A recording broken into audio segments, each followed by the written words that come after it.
important thing here is that what you do for half an hour at the gym or in your basement is not as important as what you do for the remaining, say, 16 hours that you're awake in the day. And this can be a major factor as to why we see so much variation between people. We have two clients on the same diet and doing the same amount of exercise, but one client is losing a lot of weight, the other client isn't. And often the big difference will be their step counts. One of them is walking 10,000 steps a day, the other one is walking 2,000 steps a day. So clearly there'll be a huge difference between the two. And so sometimes we get very focused on nutrition, on exercise, and what we're doing in the gym, forgetting that your daily activity is a very important part of your overall energy flux in your body. And so how could you possibly increase the energy flux in your body? Well, there are many ways of doing this. You could have those walking pads, you can have those under table treadmills, mini ellipticals.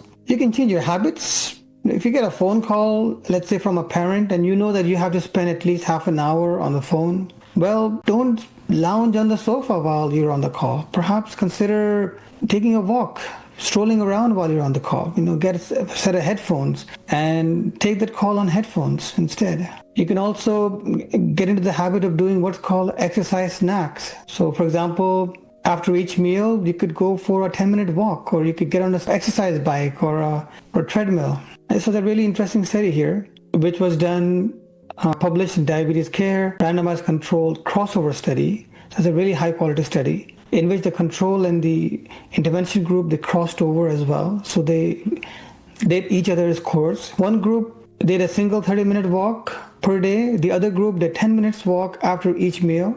And then they crossed over. And they saw in the results a 12% reduction in sugar spikes in that group which did a 10-minute walk after meals. And that should be kind of obvious for everyone, because you have food, your sugar goes up. If you immediately burn that sugar by walking, then you are naturally going to have lower sugar spikes. And so even spreading the activity out during the day has some additional benefits for energy flux.